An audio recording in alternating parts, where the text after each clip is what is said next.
Allahumma salli ala Sayyidina Muhammad. Assalamualaikum warahmatullahi wabarakatuh. Selamat kembali ke YouTube channel Di Ruang Damai. Di ruangan ini kita akan sama-sama berkongsi cerita untuk kita refleksi diri kita supaya lebih baik daripada hari semalam.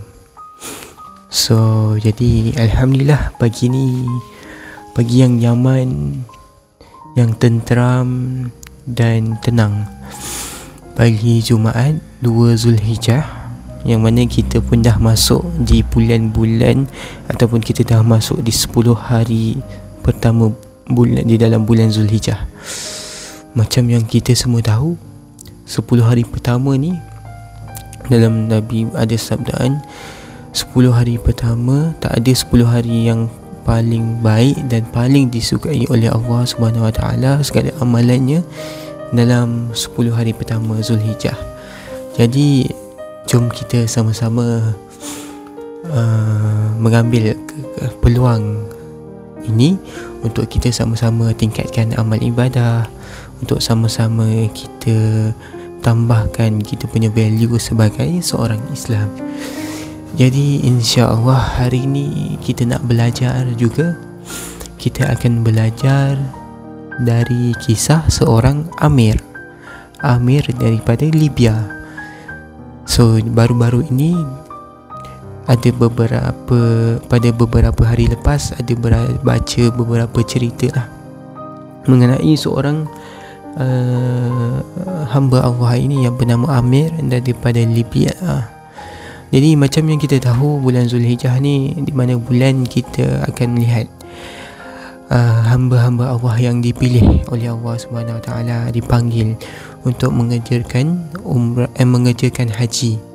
Jadi nak dijadikan cerita ni, ada satu ketika ni di Libya ada seorang hamba Allah yang bernama Amir. Jadi Amir ni dia merupakan salah seorang yang akan pergi menunaikan haji. Jadi Amir dia daripada Libya lah. So nak dijadikan cerita, dia dikira kumpulan terakhir penerbangan ke Mekah. Jadi sampai sahaja di airport,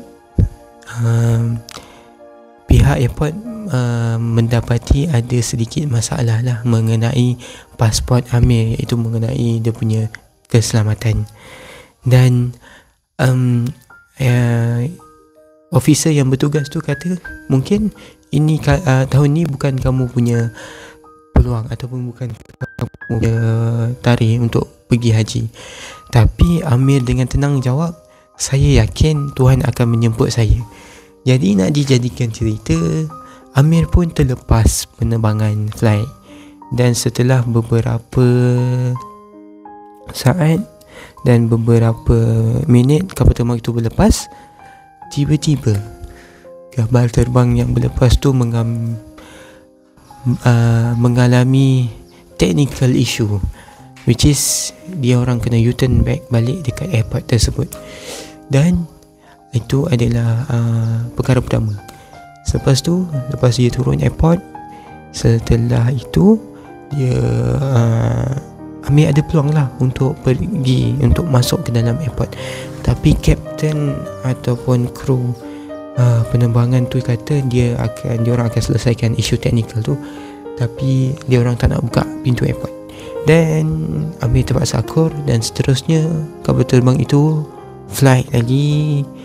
Dan untuk kali yang kedua, kapal terbang itu ada isu teknikal juga dan isu teknikal lain. Jadi terpaksa kapal terbang itu U-turn balik ke penerbangan. Dan di sini untuk pelepasan kali ketiga, yang mana kapten tu sendiri cakap, saya takkan terbangkan kapal terbang ini selagi Amir tak bersama di dalam pesawat tersebut. Jadi kat sini akhirnya Amir sendiri pun dapat pergi menaiki kapal terbang dan pergi mengerjakan haji. Jadi this is what we call it as a beautiful story lah. Dan somehow bila kita dapat kat sini, kita dapat lihat keyakinan Amir terhadap Allah Subhanahu Wa Taala dan sangka baik Amir terhadap perancangan ataupun aturan Allah Subhanahu Wa Taala. Jadi bagaimana kita nampak lihat panggilan haji ni adalah memang betul-betul panggilan yang hamba yang Allah pilih untuk hambanya. Hanya yang terpilih sahaja akan pergi.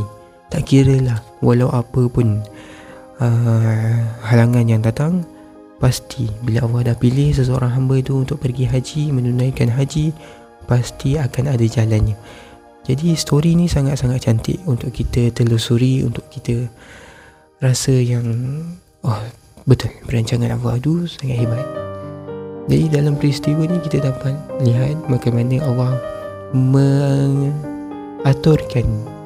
penerbangan pertama ada masalah teknikal, pulang balik, penerbangan kedua kapten kapal nak bagi ke Amir, so terbang lagi, penerbangan kali kedua ada juga masalah teknikal, dan penerbangan terakhir sehingga kapten kapal sendiri cakap diorang takkan berlepas lagi Amir takkan masuk dalam kapal terbang.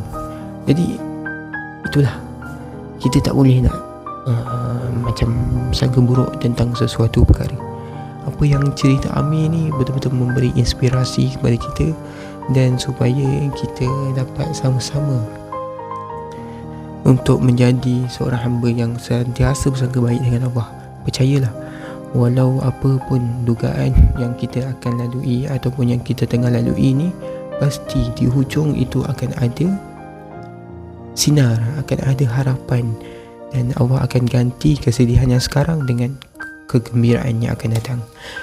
Jadi saya sendiri mendoakan agar kita sama-sama dapat istiqamah untuk bersangka baik dengan Allah, dan semoga nama kita juga akan dipanggil untuk mengajarkan ibadah haji tak kira bila pun, dan kita akan terus berdoa dengan Allah supaya kita diberikan kekuatan. Dan saya mendoakan jemaah-jemaah haji tahun ini, tahun 1446 ini, diberikan kekuatan, diberikan kemudahan untuk menjalani ibadah haji.